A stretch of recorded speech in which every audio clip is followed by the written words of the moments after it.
Presidente do Conselho de Administração Banco Nacional Comércio Timor-Leste, Antônio Vitor, sente orgulho também em CTL sai parceiro da companhia Irmão Timor, investe para o transporte marítimo. Presidente do Conselho de Administração BNCTL, Antônio Vitor, atoira na televisão Timor Post, vai ir a visitar o sucesso e a Porto Dili, quarta-feira, lorontouro no Lorecingira, fulan agosto, tinane. Presidente do Conselho de Administração BNCTL, Antônio Vitor Dehan.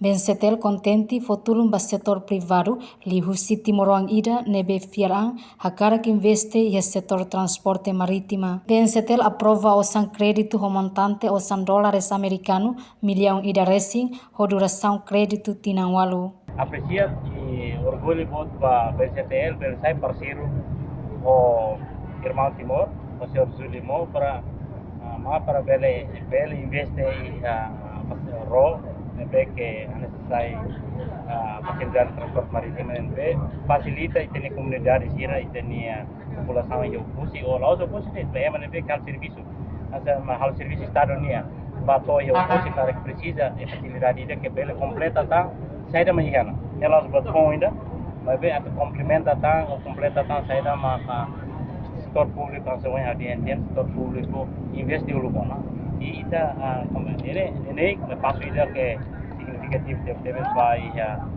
para desenvolvimento entre Timor e Liliu para deslocação entre Busi e Boraio. Antônio Vitor mos aprecia Zulio Mac naimba companhia Irmão Timor nebe ia visão manek no brani atu investe e transporte marítimo ho sambot ho facilidade de transporte ne bele ia movimento transporta ema nossa samba mai entre Raiwan Dili Diecliu atu assegura crédito bele ia ni retorno Antônio Vitor Dehan.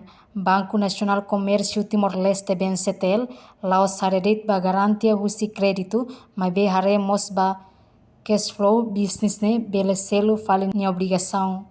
Reportagem Celestina Falo, Aguida de Jesus Maia, Televisão Timor Post.